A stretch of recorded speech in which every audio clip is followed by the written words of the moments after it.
What's up, everybody, and welcome back to TarHeelIllustrated.com. Or, of course, if you are watching on our fast-growing YouTube channel, just hit the 12K mark not too long ago. I'm THI staff writer Jacob Turner, and joining me for a special THI Roundtable podcast. I haven't done one of these in a while. We've got David Sisk, and, of course, we've got our publisher, Andrew Jones, over there as well. So, guys, here for, like I just talked about, a UNC basketball roundtable discussion. Season not too far away at all now. Carolina obviously had its exhibition last Friday night as well. So going to be hitting on a couple of different topics over the next 40 minutes or so. And yeah, guys, looking forward to chatting a little Carolina basketball with you. So this is where I want to start. We were talking about this a little bit off camera, and I think we kind of said let's leave it for the podcast. So I think it's gonna be a fun topic to talk about. I want to start with Hubert Davis year two, obviously coming off a national championship game run, a game in which Carolina was in control for a half and had a great shot at winning a national championship in his first year. And you look at the growth that the team had from where it started and some of their struggles in the ACC before just completely turning a switch and turning into a really, really good basketball team.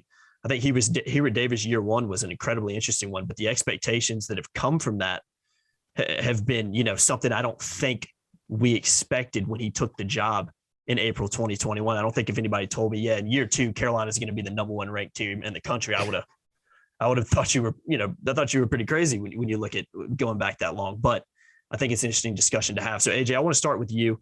Hubert Davis year two. What are your thoughts on, obviously going into that and what is a season that's full of really, really big time expectations? You guys remember late January last year when a lot of the Carolina fan base didn't think Hubert was the right guy for the job? They were wondering, they were angry at Roy for appointing Hubert head coach. That was a team that really struggled last year at times. And they really did. And there really wasn't a search for a head coach and all that stuff. And, Hubert's in over his head. And because I think Hubert had to learn how to talk about his team, had to learn how to deal with us and all that kind of stuff. So there were some things he said at times that didn't really make a lot of sense. It didn't mesh with what was going on.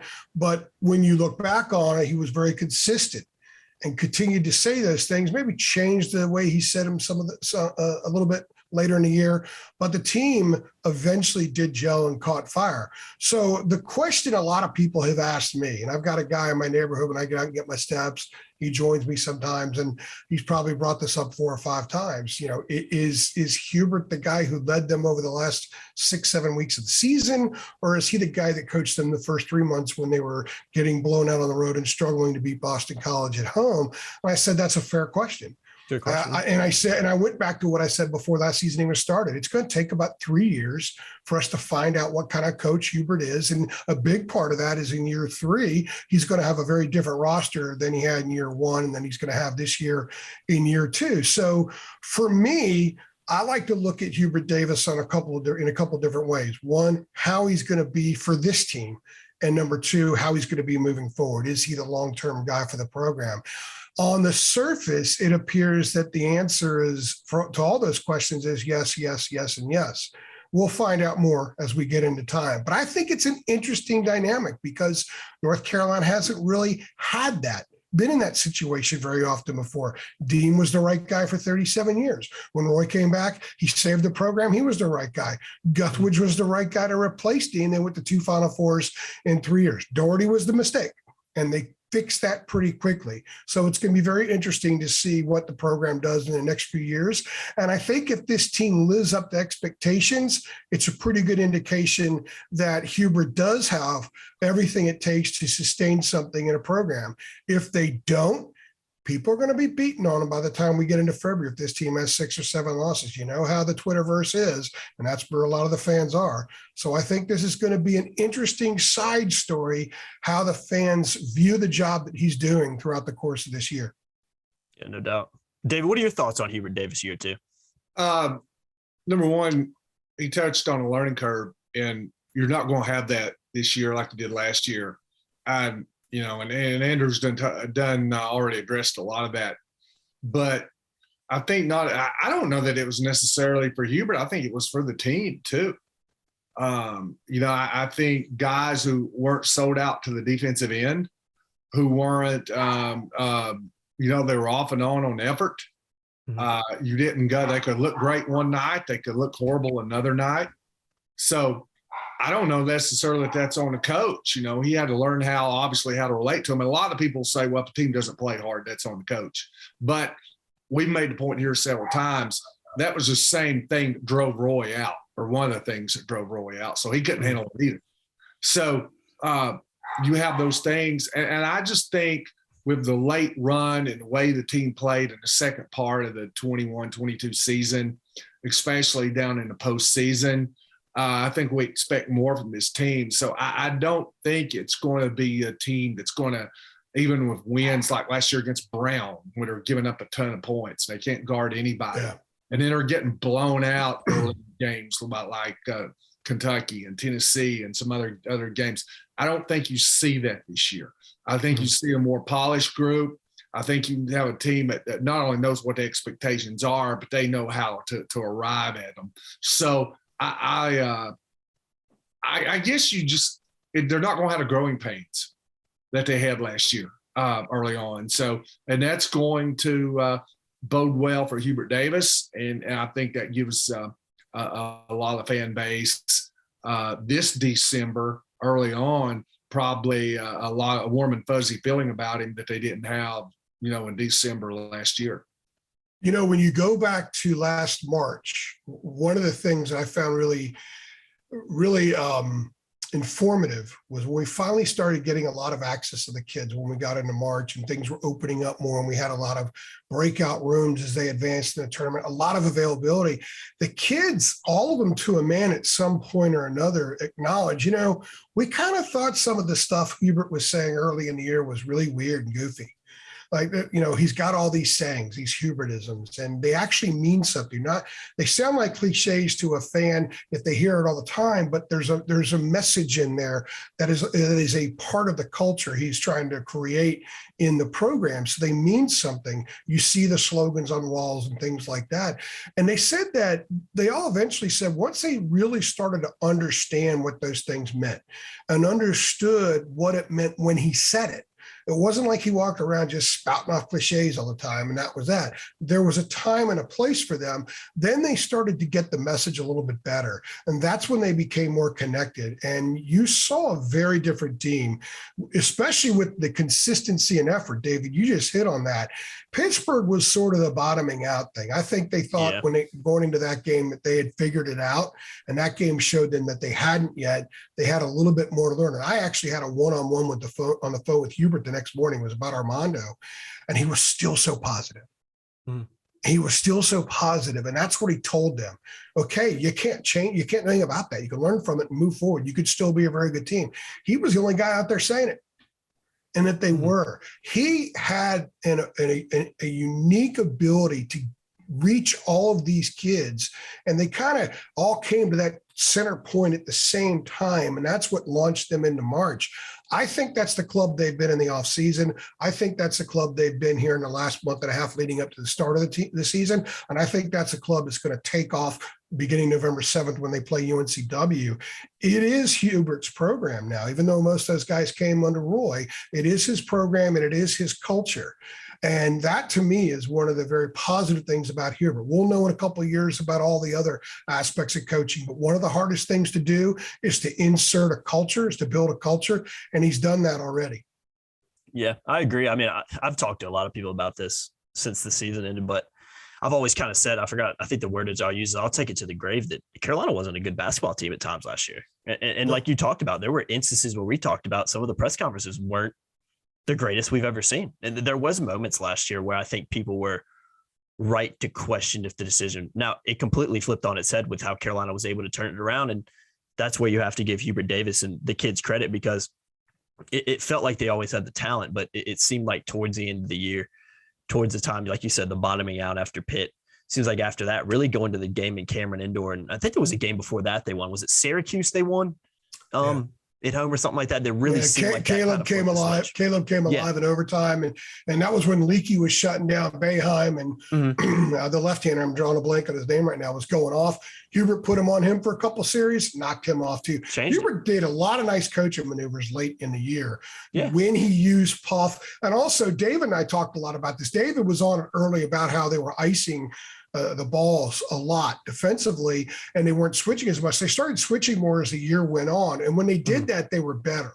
They became a better defensive team. And we saw them shut down studs at Baylor. We saw them shut down studs at UCLA. We saw they did Leaky did a great job on Griffin the last 2 times they played him.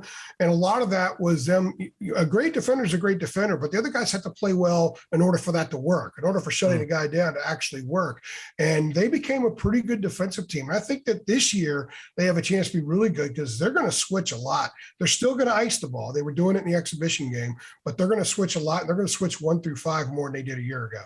Oh yeah, no doubt about it. And like you said, that game was just kind of a catapult to what ended up happening late in the season when they make the run to the national championship game and just were phenomenal for a lot of that tournament. So I think building off of that, this is kind of the second thing. It's kind of going to lead into what I want to talk about next a little bit. Along with Hubert Davis year 2, I mentioned it earlier. I think if anybody would have told us on April of 2021 that Carolina was going to preseason number 1 team, would it be a national championship game, Hubert Davis's first year, I don't think you would have believed it. And I think that speaks credit to the job he's done. Now, I think what's changed this year is the expectations put upon this team. They didn't have that last year. It was a team that was obviously still preseason ranked. It was expected to be a solid team, but it wasn't expected to do what this team's done. And that's a credit to Carolina last year, putting themselves in this position to be this team this season. But preseason number 1 ranking, you got an AP All-American and Armando Bacot. You've got some really, really talented guards, all ACC guards on the roster, just a lot of preseason accolades, preseason ACC champions as well. A lot of preseason accolades that nobody on this team has really ever had before. Going from Armando Bacot, who's been in the program for 4 years, Leaky Black, even going back, I know he was a part of some good Carolina teams, but never really had this expectation of being the top team in the country. And then you even look at a guy like Pete Nance, who was at Northwestern for a while. They didn't have those expectations up there. So to me, with year 2, not only do you have a head coach that's still, figuring out in year 2, and he's still learning the kinks and trying to figure out certain things. He did a great job last year. But when you look at Hubert Davis, year 2 going into it, and you look at the team that he's assembled, we'll talk about depth a little bit later in this podcast, a really, really talented roster, but the expectations are so much different. And that's the most interesting thing that I'm looking forward to seeing with this team is not only how does Hubert Davis handle it, but how does this team handle it? And I personally think they're going to be able to handle it well, but I kind of wanted to talk to you guys about that. And David, I want to ask you first, and AJ, you talk about it. With those expectations, how much of a challenge is it? Because I know you're North Carolina, you always have a target on your back.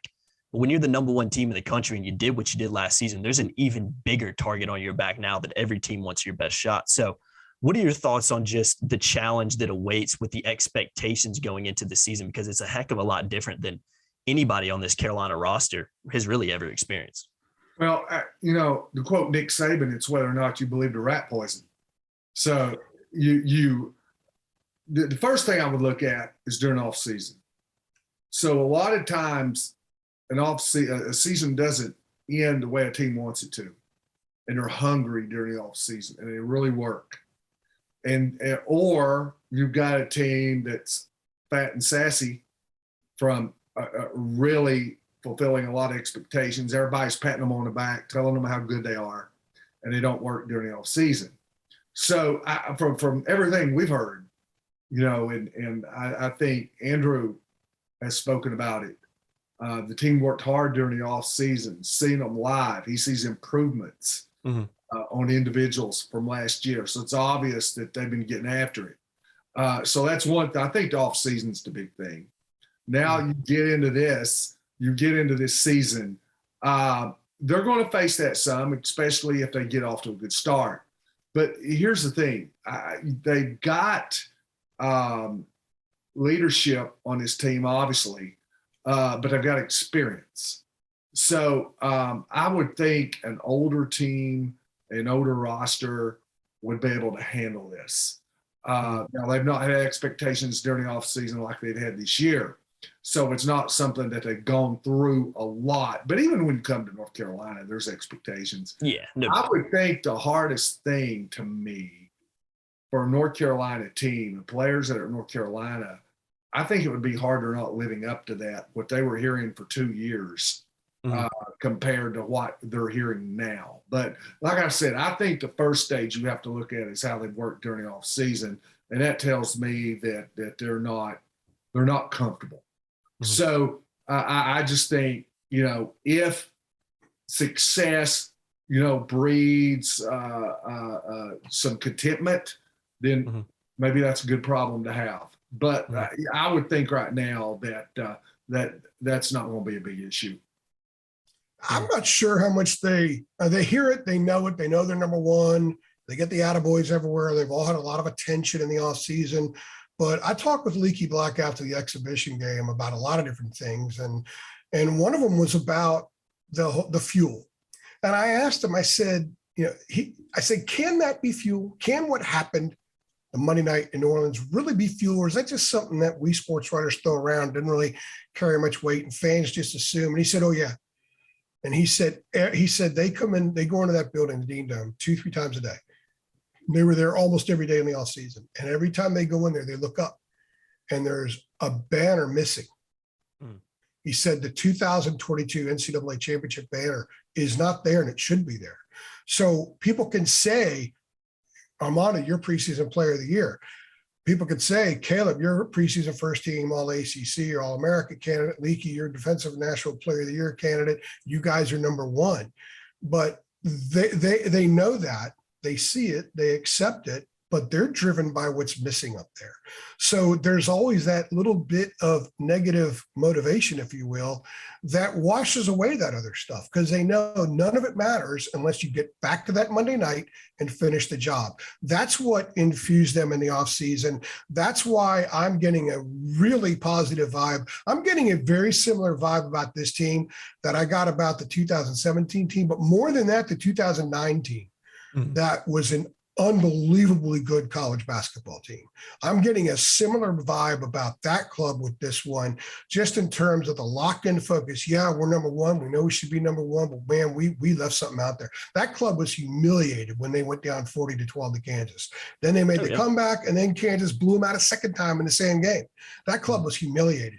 And they were determined to do something about that. And they beat the snot out of everybody in the NCAA tournament that following year. I'm not saying this team's going to do that, but when Leaky said that was the final exclamation mark to me to where this team's mindset is. I don't think that there's going to be any issues. They're going to lose some games. They're going to maybe lose some games early. They have an incredibly tough week. The last week of November going into December, they have a very difficult schedule that week. Probably going to lose a game or two, which is fine because nobody gets crowned, as Roy always says, nobody crowns a champion in December. And Jacob, you and I were last year kept reminding people, calm down. They don't play the tournament in January. They play it in March. But the fact that club was fueled to that degree by that one thing, and that's a visual that unless you were one of those guys, you fully can't grasp. That to me was very impressive, and it was real. What Leaky said was totally genuine. Mm-hmm. And one thing too, you talked about target on their back. That comes with it at North Carolina. So it doesn't matter if they went to the national championship game last year or they didn't even make it to the postseason. When North Carolina comes to town, you're going to get everybody's best shot. So I think that's irrelevant, on what their success was last year. That just comes with being a North Carolina Tar Heel. Agreed.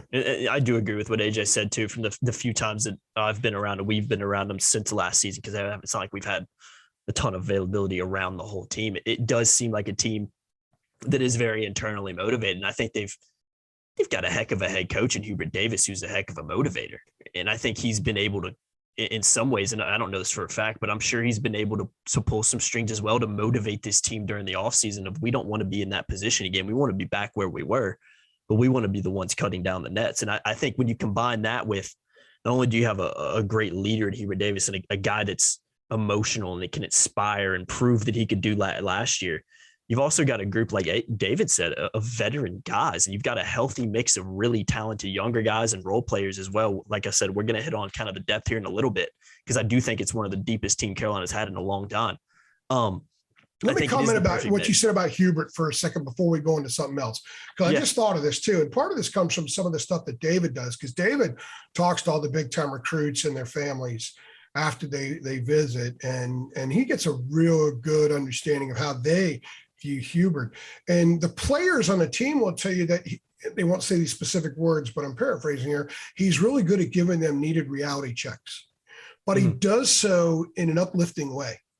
He doesn't do so in a demeaning way. So they get the reality checks. They kind of get put in their place when they need to get put in their place, but it's in an uplifting way.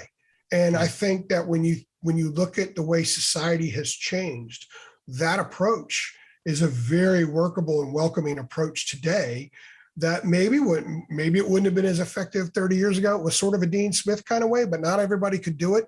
When you think about great coaches in the 70s, 80s, and 90s, a lot of them were screamers and yellers. Think about Coach K before he I think Coach K, once he decided to turn down the Lakers back in 03, 04, he was a different man. I covered him before and after, and he was a gentler guy. Think about Bobby Knight. Think about some of the dudes back in the day. Hubert's a little bit like Dean, but he's not trying to be like Dean. He's being himself, but he's got all that learning from guys like Dean, from guys like Guthridge. And look at all the dudes he worked for in the NBA, played under in the NBA.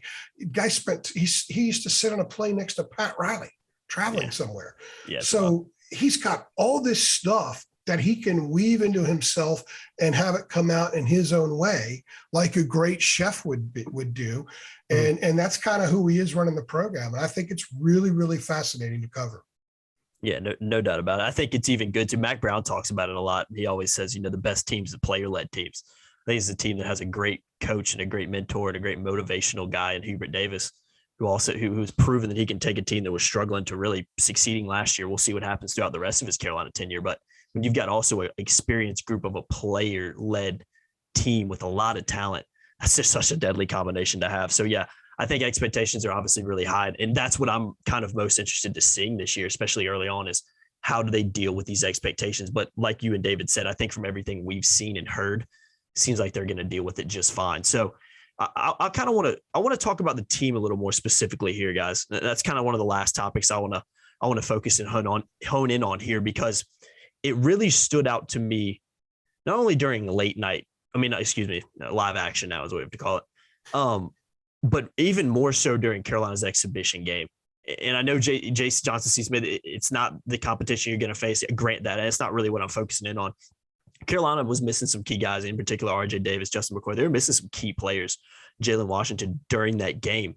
But the bench was just so deep. And I'm going to go ahead and read who's on their bench right now. We know who the 5 starters are going to be, so we're not going to focus on them.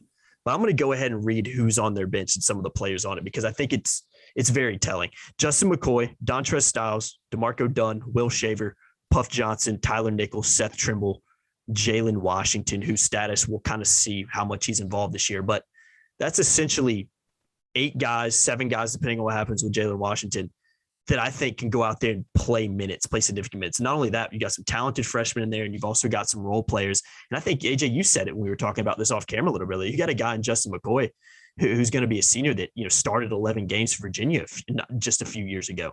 So they have guys all over this that are experienced, young, athletic, and talented kids. And not to mention, you got a starting 5 that was absolutely phenomenal last year and is one of the best in college basketball. So when you look at this depth, AJ, I'll start with you. You've covered Carolina for a while. You covered sports for a long time. I mean, this has to be one of the deepest teams on paper. We'll see what happens during the season that Carolina's had in a long time. I mean, that's just a ton of talent over there sitting on the bench, and we're not even talking about the starting 5. Yeah, but everybody other than Puff is unproven. Mm-hmm. So you don't really know what you're going to get. There were a lot of things to like from the Johnson C. Smith game. There are a lot of things to like based on what we're hearing. But you've been around long enough, Jacob, that you always hear stuff in preseason about guys that never materializes. It happens in football a lot, and it happens in basketball some. But also, I remember a few years ago when Nasir Little and Kobe White came in, and the natural assumption was Nasir would be an alpha dog and he was going to be a big time player. And I remember going to Carolina's basketball media day, and I was asking a bunch of the different players, the returning players, who's the alpha dog of these new kids? And they all kept saying Kobe White. I was like, really? Kobe White? I mean, he just what's all? We didn't know it would be Kobe White. That wasn't the expectation. Well, who was the guy? It was Kobe White. It's Kobe White. Nasir had a lot of developing to do. He's still very much developing now. And Kobe ended up becoming a baller by Christmas. It was a Kentucky game in Chicago that year, and things changed. So the reason I bring that up is because the guys keep saying that Seth Trimble's a lockdown defender and he's going to help them right away. And they keep saying that Tyler Nichols is a dog. He's got a lot of dog in him. That's the highest compliment a veteran player can pay a freshman coming in is that he's a dog. And we know he can shoot and he's a dog. And there are other aspects to his game that we know are there and that people in the program are telling us are there. So the assumption would be, and it's dangerous to assume, is that Trimble is going to help them possibly be a sixth man, maybe a seventh man, depending on when Puff comes off the bench. And perhaps Nickel could slot in there as well, or maybe it's Dontrez Styles. David and I did a podcast about the reserves, and I want David to hit on this. When he made a great point about that year in, getting a year in and knowing how things run and knowing how things roll. You understand the communication, you know the routines, and have a chance to have a little success like Dontrez did in March. He played 40 minutes in Fort Worth, and then have a whole off season to build off that.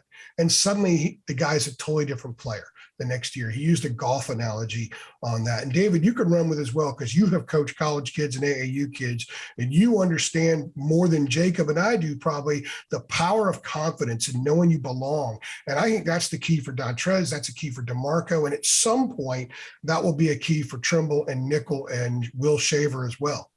Mm-hmm. Yeah, I talked about it in the other podcast. I made the comparison of what Lee Hodges, the professional golfer, talked about in year two. What's the difference in year two and year one? And he said, well, year one, as a rookie, I didn't think I belonged. And then in the off season, I go home, sit back a couple of weeks and look at it, and I know I do belong, and it makes a difference. So I think that's the case here, that you've got players, they've got to prove themselves, obviously, because there wasn't a whole lot of time for the bench last year. I do think it's a more talented bench. It's a bench of a little bit more experience. I think we've got some good freshmen. It's going to be interesting to see how it goes. But one thing that I would say, and I would repeat this, is that last year's team probably didn't give Hubert Davis a big luxury in a lot of games of playing the bench in games that he could have, because they had some nail biters they shouldn't have had some games they didn't play well that they should have played well. I think this year, if things go as planned, you think will be some games out there, and you would think North Carolina Wilmington right off the bat, that this is a game North Carolina ought to be able to stretch a lead, should be able to get guys in. It's easy to say, look, sooner or later your time will come out on the court. You got to make the most of it. But, man, it's not easy when you don't get reps. Yeah. So the more you get, the more comfortable you are, the better you're going to play. Now, so they get that opportunity. So now we're looking at, players coming off that bench. I'm going to say this. You named a lot of guys. Even if Hubert Davis is more liberal with the bench this year, and Andrew thinks he's going to be, he's still not going to play 12, 13 players. Nobody plays 12, 13 players. No. So, if you go in off the bench and let's say you play 8 or 9, if you play 9 players, that's quite a few in a modern day rotation. And that's usually you can get 9 to 10 guys, let's say. So the question to me is, of those guys, somebody's going to step out of the pack. Who are the couple of guys that separate themselves? Who are some of the guys who don't go anywhere? And then who are some of the guys that backtrack? So it's eventually going to happen. Everybody, and with new recruits coming in, everybody's not going to get through this thing unscathed. So, like I said, who separates themselves, plays this year and beyond this year, has a long career at North Carolina and a successful career at North Carolina, and just who kind of fades into the background. That's some of the things that I kind of look at. So you take the opener next Monday night at North Carolina when they play UNC Wilmington. I've got expectations of how the guys are going to play. What do I want to look for? And I'm getting to the point about the bench here. We're just a couple things. How do they play defense? Because if you look at, I think Brown was the early game last year, and it was just like a sieve defensively. And they had some other games where they just outscored an opponent and could have very well lost games that they had no business losing. How does the defense play this year? That's what I want to look at. How does Nance and Baycott play together? And I think they have to have time together to gel even more than the backcourt does. But the other thing I want to look for is which one of those players come in the reserve role and kind of takes the bull by the horns, and you say, wow, this guy's got to be on the court. So that's going to be the big thing. And it'll start in the Wilmington game, and then it just progresses from there. So, but that's going to be a key to me here in less than a week. Well, and there's one thing about it. We're doing this on a Wednesday night. We may have a better idea even after one game than we have. Yeah. You know, something I want both you guys to hit on as well that I was thinking about when you were talking, David, is I actually think that there are two players at least that will come off the bench, and maybe a third, that I don't think it's unfair to think that they could give them starter quality minutes when they play. They're not going to play starter minutes. But let's say Puff at this juncture in his career, when healthy, and he hasn't been healthy all the time this fall, Puff should be able to give them starter quality minutes when he's in the game. I think that everything we're hearing about Trimble and the kind of player that we know he is, he's not a very good shooter yet, but man, he can distribute, he can drive, he can defend, he's got moxie, and he's got a ton of bounce. I think there are a lot of teams in college basketball, good teams, he would start for. He should be able to give them starter minutes. And I think that John Trez, because of the kind of athlete he is, he's skilled enough. And the fact that I just think the example David gave about not knowing whether or not you belong and knowing 100% you belong, I think that there's some of that with Don Trez, and that will make him a looser, more fluid, more reactionary player this year. And he might be able to give them starter minutes at some time. If they have three guys coming off the bench that are able to give them starter quality in their minutes, then this team is going to be damn good, because they're going to be able to navigate some of those nights when the starters are in foul trouble, someone's out with an ankle, someone's really off and not playing well, whatever the case may be. That's how championship teams evolve. When you can go to the bench, you get some really good minutes. They weren't able to do that at times last year. Hubert said that the two times he thought that they really were tired was the second half against Virginia Tech in the ACC tournament, and then the second half against Kansas in the national title game. If you got dudes coming off the bench giving you starter quality in your minutes, the team's not going to get tired. Yeah, there's no doubt about it. And I think I'll compare him to the football team a little bit. So bear with me for a second. But I think when you look at the Carolina's out, you got Carolina starting five, you got Pete Nance kind of stepping in for Manic, but you're basically returning everybody. That team, in a way, kind of made a run to a national championship game and was 20 minutes away from winning one, essentially, with, I don't know, this is a lazy way to say it, but essentially like no bench. They didn't have a lot of bench. They had Puff Johnson, they had Don Trez, they had guys they kind of could bring in and spare minutes, but it wasn't like this incredibly experienced and depth-loaded bench. It just wasn't. And Carolina was still able to make that run. And I kind of compare it to the football team in a way, is we've said with the football team kind of jokingly, with how good the offense is, Carolina's defense hasn't needed to be spectacular. They haven't had to be like this amazingly great defense. They just needed to be okay. They needed to be average. And I kind of look at Carolina's starting five in basketball the same way. You've got such a solid starting five that have played together, that are gelled together and supremely talented, that you don't need your bench to be exceptional. It would be great if they were, and that would be fantastic, but you don't necessarily need them to be. And I think that's a great luxury to have. So like you said, Ed, you got three guys right there that I think will play minutes. I don't think it's talking unfair about other guys that have played a lot too, you know? And I don't think it's unfair to expect starter quality in their playing time most of the time. Do you, David? No. And here's the thing. If you've got that many guys who could participate, like we said, somebody's going to step up. I mean, that's just the law of averages. It's competition too. It usually brings out the best in players when you got a lot of competition for playing time. So who is it? I don't expect there to be 7 or 8 guys on the bench and all 8 of them are just going through the doldrums. Somebody's going to step out there. You would like to see guys kind of piggyback off the way they finished. We discussed it. Like I said, we discussed these in the other podcasts, but Puff Johnson had a good tournament, had some games where he was really a key contributor. So you'd like to see him take that next step. Puff, to me, I'll have to say this. I don't know that he would play to the quality that a Bannock did last year, what you would expect a Puff Johnson to, because in my opinion, I think if Hubert Davis would have thought he could have done that, he'd have never went out and got Nance. So, I think they think they can get quality time out of him, but to that level, maybe not, because, they've had the injuries.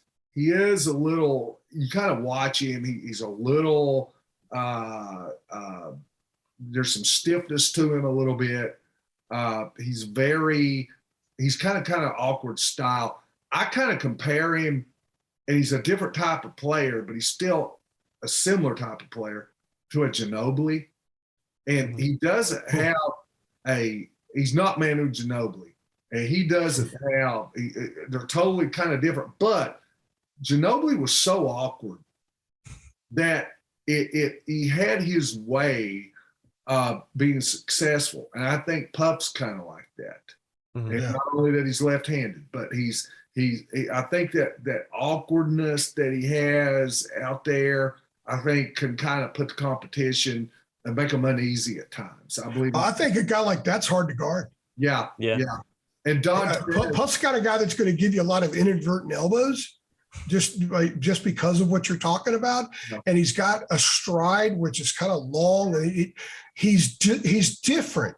He moves differently than a lot of dudes are going to cover. So when you got a guy like him that you have to deal with for an 8-minute stretch, I would imagine guys don't want to have to go. They don't want coaches to say, "Hey, go take Johnson." I don't think that a lot of guys will want to do that. Not that Puff's going to go off and stuff like that, but he's just going to make it uncomfortable. And I think that the cerebral part of his game and the fact he does look around and see the floor, and he's got pretty solid skills in all areas, will make him a very effective player, especially against a guy who's frustrated because he doesn't like guarding him because he's long. You said the left-handed and all that kind of stuff. I know back in the day, the goofy guys, and I'm not saying he's goofy. I hated guarding the goofy guys. And I know you did too. And I'm sure it's like that even in soccer, Jacob. Yeah. And that's what I think is intriguing about Puff, because he is a different player. He's got a different flavor to his game. And I kind of like that about him. Mm-hmm.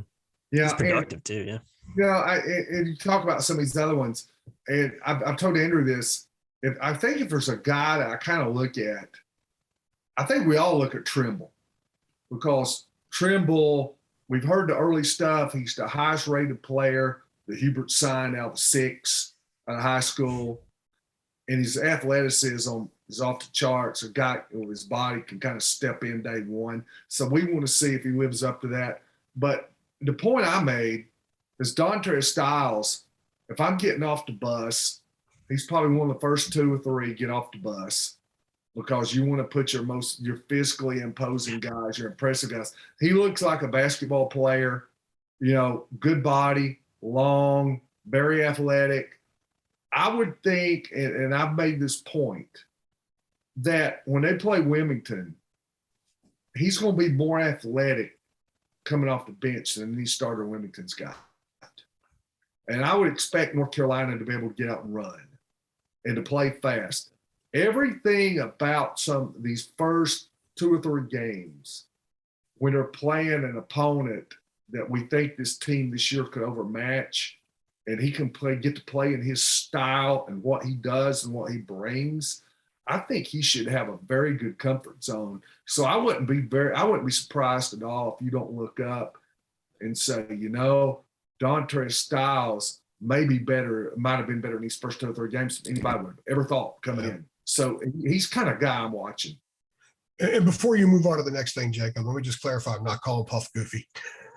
No, I know what you mean. I'm just saying how defensive guys view things and stuff. So I was trying to paint a picture there, I guess, if you will. No, I know what you're saying. He does have a different stride out there. If you don't think that, you're lying to yourself.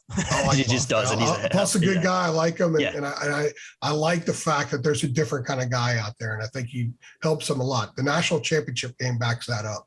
Yeah, he's incredibly productive when he's been available.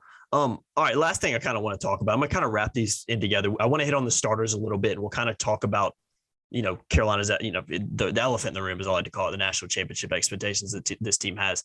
I think we can tie these two together in a lot of ways, because the starting 5 is essentially the same starting 5 minus Brady Manick plus Pete Nance that made a run to the national title game last year. When you guys look at that starting 5, you can kind of factor the bench in too. It's just so talented. There's so many good parts. There's not only down low, you've got some really, really talented guards. And I think the icing on the cake for me is a guy in Leaky Black, and even kind of throw Pete Nance in this with his experience, a guy that Leaky Black that's just been around the program for a long time and just plays his role really, really well. And is, like you said, one of the best, if not the best defender in the country going into the game. So AJ, I'll start with you, and then David, you hit on it. When you look at this starting five, just how talented is it? Because I think it's extremely talented, and I guess tying into that, I mean, is there any real surprise that Carolina's the preseason number one ranked team and there's a national championship expectations when you look at just who they were able to put out on the floor when the game starts? It's extremely talented for college basketball in 2022-23. Yes. Experience too, which is rare. Well, it's very experienced, very talented. They understand each other. And it's a group that's been through some stuff. Leakey's been through, Leakey's first year, they were a 1 seed. And then they had the episode in Kansas City with everyone was sick and throwing up and they lost to Auburn. So, and then all of a sudden he was on the floor when they lost to Clemson at home. So they've all been through some stuff and they've come out on the other end and they're having a North Carolina-like experience now, which is what Hubert wanted so badly for these kids. And I think that's one of the reasons they kept it in the family and went to Hubert was because the value, the importance of that, of being North Carolina. You've got to have a North Carolina DNA, and they thought Hubert could give them that North Carolina DNA. So I do think that they're each going to be a better version of themselves from a year ago. I don't know how much better, but if they're each 8%, 10% better than they were a year ago, that's a really good team. Now, they did lose 10 games last year. And they were blown out quite a few times. And I was there to witness some of that stuff. And there were times it looked like there was no connection at all on the floor. And then there were times it looked like there was. The vibe I'm getting going into the season, as I said earlier in this podcast, I think they're totally connected. I think they're in sync. I think they all have the same message. It's something that's literal and genuine. They bought into it. I think each of them are improved players. I love that Caleb spent time with Damian Lillard in the summer. And he didn't learn so much about basketball. It was about a lot of other things, the mental stuff, which is where Caleb needed some work and admittedly needed some work. RJ, embracing being the game manager, the floor general, sort of the Joel Berry of this team where you could score when you have to, but you don't always have to score and you're cool with it. He had 12 assists in the first round of the NCAA tournament. The next game they needed him to score, he scores 30. They beat Baylor in advance. So that's RJ, right? Armando wants to be an NBA player. When I had that interview with Hubert, that one-on-one interview with Hubert last year, that's what it was about. It's about Armando becoming an NBA player. And Armando knew he had to step his game out, but he's never going to, at least in college, he's not going to be a catch and shoot three kind of guy. But I think he could be really effective high post player. And David and I talked a lot in the Armando podcast about the high-low game that he and Pete Nance can play. If Armando can step his game up there and is effective and must be guarded up there, and Nance can seal guys down low and then vice versa, they're going to be so hard to defend. Because, Armando and Brady started doing some of that late last year. And that opened up a lot of open kickouts, a lot more catch and shoot threes for Caleb. And he's a really good catch and shoot guy.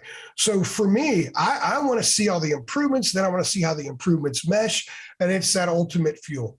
Their fuel about the national title. And we'll do national title stuff, I guess, right after this. But I expect each of those guys to be better. I think Nance is going to be a quiet, high producer. He had 19 in the exhibition game, and someone in the media, when we were waiting for the players to come out for interviews, said, "He had 19, really?" Yeah, I think he's going to do a lot of that. It's not going to be a loud 19. Brady's points were loud points. Nance's are going to be a different type of dagger that you put into opponents when you turn around and, he's laying it up again. He's putting it back again. It's a short jumper. It's a catch and shoot three coming off a screen. Lots of finesse and fundamental stuff where he's highly productive. It's going to be fun to watch what this team does, how they all come together. And it's going to be fun to watch them because they should be really good. They should be an entertaining bunch. No doubt about it. David, what are your thoughts on that starting five? Because like I said, it's the number one team in the country for a reason. It's just incredibly talented. CBS Sports came out today with their top 100 players country. And North Carolina had 2 in the top 10. Armando Bacot at number 3, Caleb Love at number 10. They had 3 in the top 31. RJ Davis was number 31. They had 4 in the top 95. 95th was where Leaky Black was at. I thought Pete Nance should have been in it, and they said so. I thought he might have been too. He just missed. But I look at some of the transfers out there that I'd much rather have Pete Nance than some of the other guys. So they legitimately have 5 of the top 100 players in the country. There's not many programs can say that. So this is a very, very, very talented roster. It's a deep roster. So, you know, we've talked a lot about how they should look early in the season, you know, how they progress, all of that.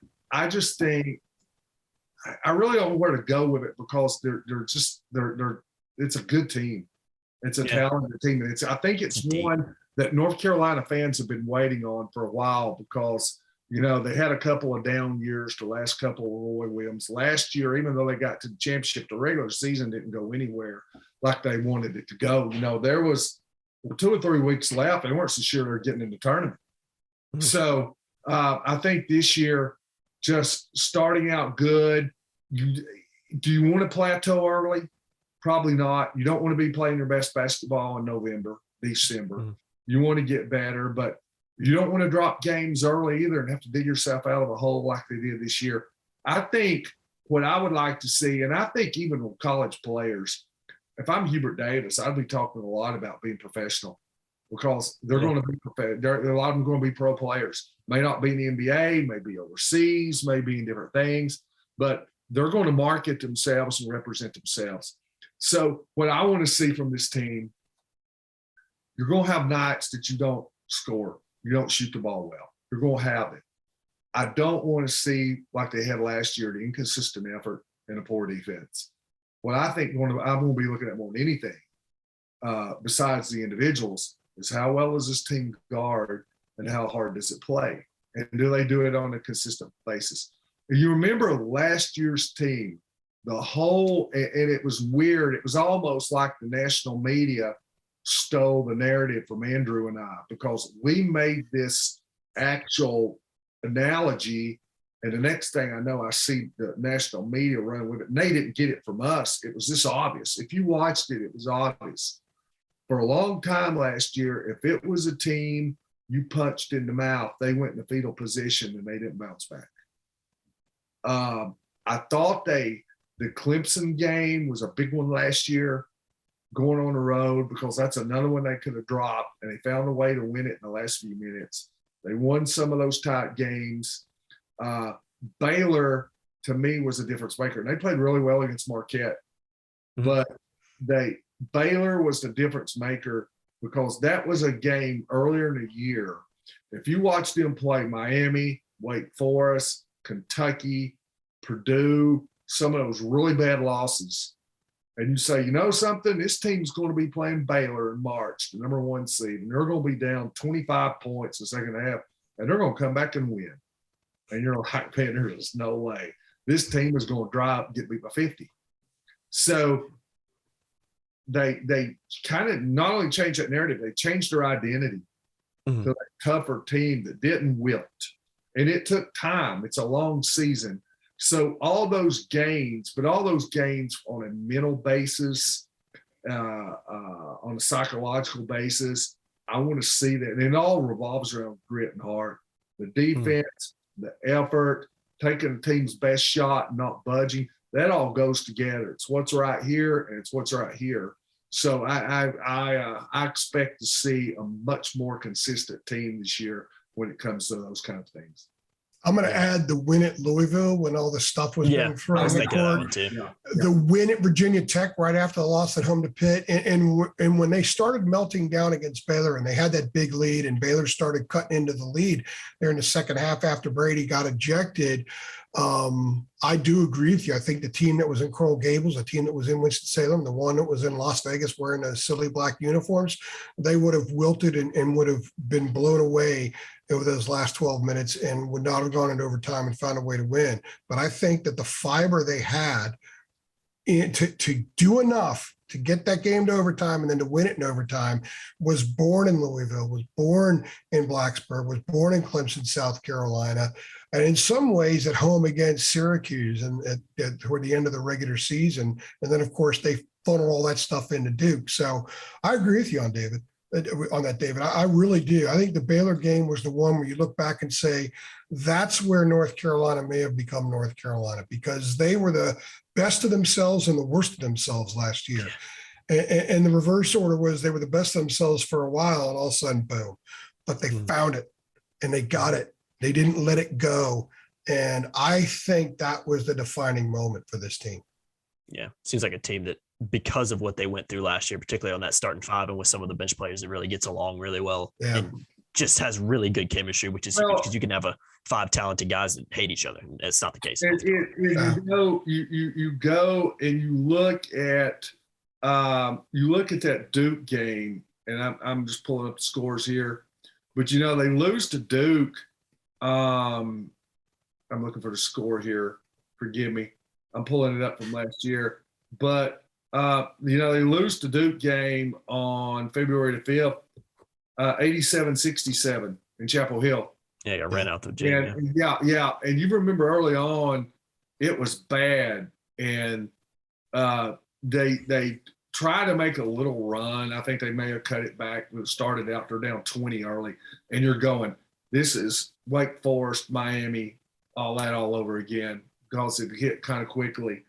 And you just wonder, you say, man, it's just one game after another one where you're getting blown out. And then when they go, obviously one of the most famous regular season games probably ever, Coach K's last home game, and they go to Duke. And the thing was the toughness, because they got dominated every way against Duke that you could get dominated at home. But then they go there, and I said this, Armando Bacot, I think, just really set the tone with his ball screens. And Duke had no answer for it. And they became so physical in that game. So on both ends, and I thought the whole team kind of rallied around that. So you're looking at a team that got blown out by the Blue Devils early on. I mean, just annihilated at home. And that's a poor taste in your mouth. And then you turn around and go on the road and then beat them in the Final Four on two of the biggest stages imaginable in college basketball. It just kind of tells me how the team's character evolved, not just the talent, how they play, but I think just the toughness and the grit of the team, totally different. And Leaky Black, the defensive player, look at A.J. Griffin in the game in Chapel Hill, look at his numbers, and then look at his numbers in the game in Durham and the game in New Orleans. Leaky just – we didn't think he could guard him. He owned him in the palm of his hands. We just said he was too big and too strong for anybody they had. Even and we did, and Banchero was kind of the guy that you looked at. And you look at what he's doing in the NBA right now, his first two games. Yeah, he's big time. But you looked at that guy, and they started out with Leaky. I said it should have been Banchero. Leaky's on. I said, they don't have anybody to guard him. They can't. He's go out on the perimeter. He's just too big. He's too quick if you put a big on him. And then, they just took it to him in the next two games. Yeah. And I'm going to tell you, man, Duke was loaded. So to be able to do that and just stand right up to them and then throw your haymakers, throw your best shot at them against an incredibly talented basketball team. Yeah, a lot of character. Yeah, I think character is the right word to describe that. All right, guys, before we wrap this one up, last thing I want to ask y'all, I'm just going to come out and say it, AJ. I'll start with you. Is it national championship or bust for this team, or is that unfair and is that lazy? Well, you know me well, and one of the things I talked to you about when you first came on THI, I said I cover teams based on their stated mission. Now, there are some teams that they have a stated mission of going to the Final Four when they're not Final Four teams. I've covered some of those in the past, not some at UNC, but some at other schools, and it didn't make sense. So I didn't cover them that way. The players have said it's Final Four bust. I asked Hubert a few weeks ago in Charlotte, are you comfortable with them saying publicly it's Final Four bust? And he said, yes. He said, that doesn't mean that's the way I see it, but it's okay if they see it. And basically saying if they need that fuel, that's the fuel they want to ride, then that's okay with him. He said his basis for whether or not it's a good season is if they reach their potential. He thought last year's team maxed out its potential. He was very happy with the result. If this year's team gets back in the same position and loses, and there's a better team out there that is just better and beats him on that night, he's going to be okay with it. So it depends on how you look at it. So Hubert's not saying Tyler bust. The players are, and he's okay with them saying that, which tells me he knows they can cut down the nets. He knows that should be their stated mission, and that is all they should be striving for. Get better every day so they can outlast whoever it is they face on that night. So I think it's fair for fans to expect a national championship, but I don't think it's fair to judge them harshly if they don't win it. I will just say this, as a guy covering a team, they should get to a Final Four. I think they should win 33 or 34 games. They should get to a Final Four. They should win the ACC regular season title, which is very important to Hubert. Whether or not they win the national title, there's a lot of stuff that goes into that. But I do think that they have the best chance at being a national title team that I've covered at UNC since the one that last won it in 2017. I think this team is better put together and more of a title contender than 19 was. Agreed. And like I said, that was one of the best things you ever told me when I first started, is judging a team by its stated mission. We're not here to create narratives or make up things. If you're telling us that's your expectations going into the season, that's what we're going to judge you by. So great point right there, AJ. David, I'm going to ask you the same question. Is it national championship or bust for this? Do you agree with AJ said, is it national championship or bust for this North Carolina team, or are you judging them by the expectations that they're putting out there? I go back and look historically, and I think North Carolina fans, and I look at it just as kind of somebody that's followed basketball, college basketball, pretty religiously since I was a kid. And I'm old enough to remember, I'm 56 years old, and I'm old enough to remember when David Thompson cracked his head on the backboard against Pitt in the NCAA tournament in opening round. And so that tells you how long. That was probably my first memory of basketball. And so I go back and look historically at North Carolina. So you look at expectations that North Carolina has, and I'm going to say this was a kid that was living in Tennessee who didn't live in North Carolina, but followed it. And you knew North Carolina basketball. You knew these great programs, and you knew the ones that were really good, the teams that were going to be really good, and the teams that had expectations. So I go back and think about the team, obviously, some of the ones that had all these expectations that didn't reach the Final Four, that almost – that 30, 40 years later still sticking to crawl North Carolina fans. And I bet you Andrew could pick a few. I think about, you think about the Michael Jordan team that lost to Indiana. Dan Dockich has made millions because he was the guy who guarded Michael Jordan that game. And he's that's why he was on ESPN for years. He was able to milk that. 40 years of free beer for it too. Oh yeah, absolutely. Absolutely. So you think about that, and that was a team that I know that as a kid in Tennessee, I thought North Carolina was going to win the national championship that year. So that was a team. I think it now, which year was I know there was the one in 89 when they lost the Sweet 16. I think it was to Michigan after they'd won the ACC tournament. But I remember the one when they had Brad Daugherty in that bunch. I'm trying to think of the year when Syracuse beat them. I think it was a Elite Eight game. It was 87. That was Joe Wolf and Kenny Smith. They were ranked number one in the cut. They were ranked number one. They had J.R. Reed, yeah. Yeah. So, you think – I can still remember those games as 2022, and I'm remembering these games from the 80s. Yeah. So, and I think that the diehard North Carolina fans, the long time, the ones that's been lifers at this, that are old enough to remember those, they're like, they're headed to go get a drink, right now after they hear this. So, you remember these. So this North Carolina team coming in 40 years from now, Jacob, when you're my age, and you're going to remember, 2022-23, North Carolina was preseason number one. And if they don't make it, now, if it's not a good season and they're totally overrated, it won't sting as much. But if they play up to that level, which we think they will, and then they get in the tournament and they fall short, then, historically, that's something you're going to remember for decades. You're not going to forget about it next August. You'll remember it for decades. So what do we expect? I don't – and – I think if they're just dominant, and I mean dominant, like the running Rebels when they got beat by Duke, UNLV. If they get beat in that kind of upset, 2015, Wisconsin, Kentucky, if it's that kind of upset upset in the Final Four. Now, that's going to be a burr in your saddle for a long time. But I think, to me, I think anything short, we think of this team getting to the Final Four is going to be a disappointment in the long run. Now, national championship, I don't know unless they just totally underachieve.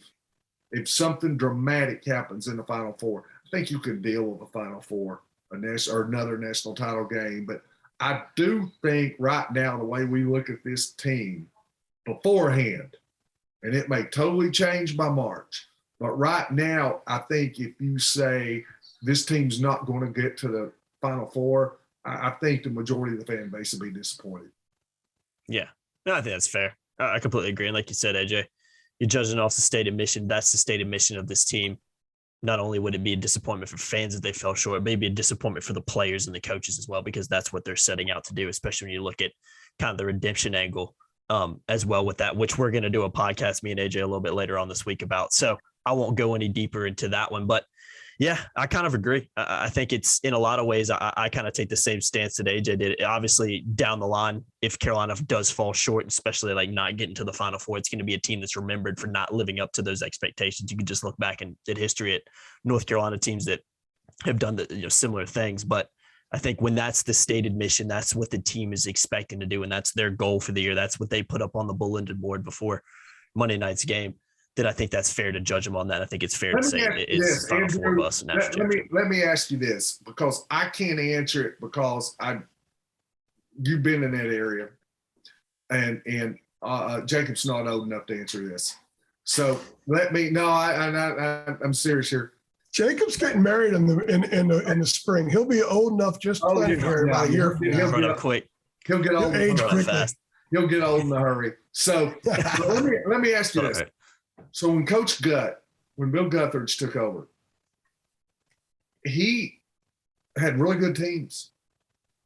He didn't win a national championship, but he had really good teams. But he took over for Dean Smith. Final Fours weren't good enough. Elite Eights weren't good enough. He didn't win a national championship with extremely talented teams. And man, the wrath of Tar Heel Nation came down on him. That was a guy under immense pressure. So do you see a change from 1997? I guess it was 25 years later. Do you see those expectations? You're there. Is the pressure as great now around that program from the fan base as it was when Bill Guthridge took it? Dean's handpicked guy was supposed to bring it home and didn't that first year. And a lot of people believe that one of the reasons Dean stepped down when he did and was to assure that Guthridge would be the head coach of a team that maybe won a title. And they were the best team in college basketball that year. A lot of people believe that maybe Roy handpicked Hubert to take over this thing for a lot of the same reasons that Dean wanted Guthridge to have it. But yeah, I think the expectations in 97, 98 were a national championship or bust for the fans. I think that's the expectation now. Just go on our boards. I think that's pretty much, there's some people on there that are saying, hey, we got to see how things play out. But I do think that's the expectation. I think it's completely understandable, especially when the players who played in the title game, who are all America types, who are making a lot of NIL money, are saying national championship or bust. Why shouldn't the fans think that? Yeah. And I kind of wanted to ask you guys, you don't have to answer if you don't want to, but I'm just very curious, straight up. Jacob, do you think they're going to win it? David, do you think they're going to win it? And if you guys want, I'll share my opinion with her, yes or no, whether I think they're going to win or not. I know it's unfair to ask that and to answer it this time of year, but we can have some fun with it. The magazines, the preseason prognostications, pick a champion. Vital's going to pick one. Greenberg's going to pick one. Billis is going to pick one. So we should have some fun and do it as well. Or maybe not. Yeah.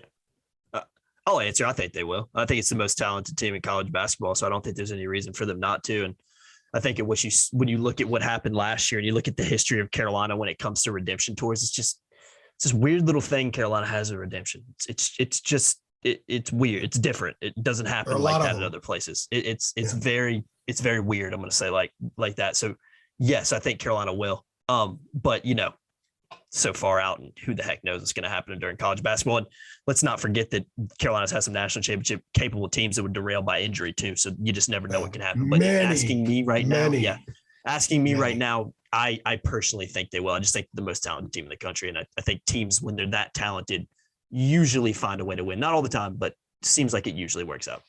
I'll go after David if he's willing to give it. Oh, yeah. I'll jump in. I'm going to say that, and this is the way I usually look at it. When is the last time we have seen from day one to the last day a team that was clearly better than everybody else and they go all the way through it? I mean, it's been a while. 2009. Yeah. I mean, that's what I was immediately thought of. Yeah. Basketball, I think football is much easier.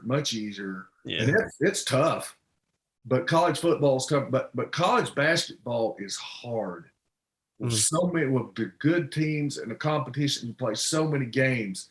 You're looking at injuries. I mean, you've got to be as lucky as good. You've got to dodge injuries and everything that happens. So to say that it's we've not had that in so long where you can just look at it and say, oh, yeah, this team's the best. It's national championship. I don't kind of look at it that way. Here's why I do look at it. Do they have Final Four talent? Yes. I could probably think right now of about 5, 6, 7 teams that probably have Final Four talent. But they definitely have that. This is my kind of gauge is this. I think the Elite Eight, I think once you get to the Elite Eight, do I think they will get there? Yes.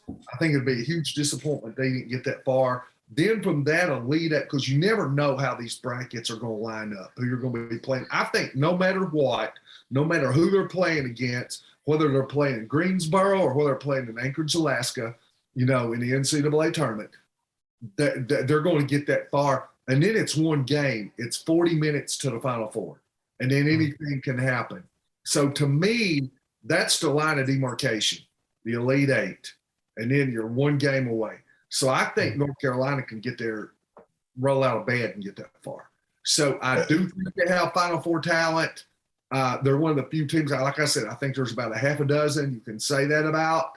So that means this. I like their odds to get that far. Now, I'm not going to say national championship team because I just think there's too much hit and miss in it.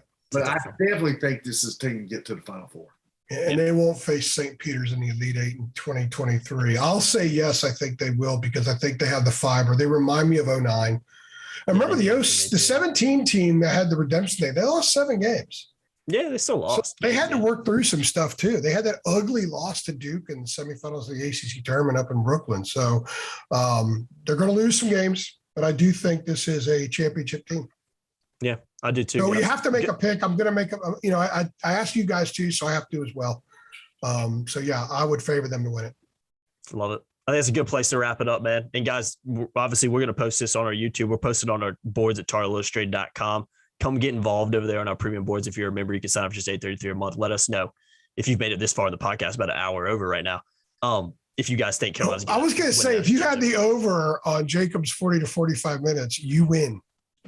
I'm telling you, man, it's hard to do, especially when you got different points you're trying to get to. How long like, we go? No ways. How long has this been? I get a little bit over an hour, so not too bad. Yeah, which is solid. You got 3 guys talking Carolina basketball. We can sit on here for another David and me probably. talking. We could. Yeah. David and I did a podcast on the returning reserves or the freshmen. It was like 47 minutes. That sounds about right for you guys. I'm telling you, man, it's time flies when you're having fun talking Carolina basketball too. So I'm looking at it right now. We're not finished. You can get North Carolina. I love it. At 10-1 you can get North Carolina at 10-1 at FanDuel. We're giving Vegas odds here now. I would go place your bets on now, that. Like FanDuel, Gonzaga's plus 850. That means 8.5-1. North Carolina's Houston's 850. North Carolina's plus 1,000. Kentucky's 1,200. Baylor's 1,200. Duke's 1,300. So they got them in the top 3 options. I look at Vegas Insider. They're second at plus 940. MGM's got them tied with Gonzaga at plus 900. They're the outright favorite at Caesar Sportsbook at plus 900. So they are at least two of the top 4 sports books, they've got the lowest odds. So they're the favorite, co-favorite. But I'm going to say this, if I can get North Carolina at 9-1 or 10-1, I mean, it's absolutely a bet. Jacob, are you thinking this too? David, how did you quickly access the whole row there in Vegas? That was right on your fingertips, man. That was impressive. No, I just Googled on my phone 2022, 23 NCAA basketball odds. And that's the first thing that roll up is to win national championship. I'm quick with it, man. No, that's good stuff. Yeah, I mean, like I said, I'm sure there's Andrew's long-winded. See, Andrew's long-winded, so while he's going on, it gives me time. I say, hey, I've got time. Start Googling stuff at your fingertips. I love it. I love it. We got to get the heck out of here before we start talking Vegas odds. That wasn't news to anybody, including me. I love it, guys. Hey, I appreciate it. Enjoyed it as always, guys. If you guys like this video, let's do this. If you think Carolina's going to win the national championship, don't only get involved on our boys. Go ahead and like this video as well. See how many likes we can run up on this video. I've been Jacob Turner. He's been David Sisk. He's been Andrew Jones. Hey, David, North Carolina State. We're not North done Carolina yet. fans We're still going on. This podcast is still going on. North Carolina State is plus 31,000. So if you're interested, for every dollar, if you bet, they made bets like that. You bet $10 on North Carolina State to win national championship, you can get 3,100 back. So Terquavian Smith is going to have to be Pete Maravich. Post those kind of numbers. He can 40 a game. So are they having on NC State podcast, or are they having that kind of? I'm sure I don't think they talked about championship or bust on that podcast. It probably was. I think the podcast is, will Kevin Keach keep his job after this season? Yeah. I can ask JC Zembel. He runs the NC State site in our network. He does good stuff. If you're an NC State fan, go to his site. I'll tell you one thing. I didn't think I'd be here at NC State odds to win it. There's nobody from NC State watching this. No. Actually, not this far. There's some NC State fans that are extremely disturbed that watch all kinds of UNC things just to generate more hatred. Yeah. And if they've made it this far, then I don't really know what to tell you. I just thought the late Eddie Landreth, one of my favorite people of all time, covered stuff in the area for years and years and years. I will never forget early in my career sitting next to him courtside at what is now PNC Arena. It was ESA or RBC something back Center. then. Before that, I think it was still the ESA. It may have been RBC Center. We're sitting courtside right before the jump for a Carolina State game there on the road when Carolina's in its blue. And it's just unbelievable because State was pretty good back then. That's back when Herb had some good teams. And I'll never forget, I guess I have to censor myself some. He turned to me and said, he goes, I love this effing game. It's just a good old fashioned effing hate fest. And when I think about State and Carolina, I think about Eddie Landreth all the time. God rest his soul. That was one of the greatest things a sports writer ever said to me right before a game, because he was feeling it, because you couldn't help but to feel it in the air in that place. It went through your veins. And that's one of the things I love. That's why I want State to be good. I want those games. I want State fans to actually think they can beat them, believe they can beat them when Carolina goes in there. Then the atmosphere is off the charts. Oh, yeah, it's fantastic in there. Is it the Woody and Bo level? You ever heard those story when they went recruiting? I can't remember. I think it was Woody Hayes. It was either Bo was in Ohio or Woody was in Michigan. They'd gone recruiting in the other state. They ran out of gas like 3 miles short of the state line. They wouldn't buy gas in the other state, so they made the assistants get out and push the car like 3 miles down the interstate, till I got across the state line to buy gas. So it may be to that level. I would imagine State fans don't buy anything, in Chapel Hill limits, at least. Yeah. What did Woody say when they beat it 1 year before Bo came and they beat Michigan like 60-0? He went for 2 down at the end. They said, "Why'd you go for 2?" And he said, "Because I couldn't go for 3." That's fantastic. Oh, I love it, man. That's the line we need to wrap this one up on. That's a heck of a line to end it with. Again, guys, we appreciate you watching. If you've made it this far through, I've been Jacob Turner. He's been David Sisk. He's been Andrew Jones. Make sure you like, share, subscribe, hit the notification bell as well. And we'll see y'all on the next one. Thanks.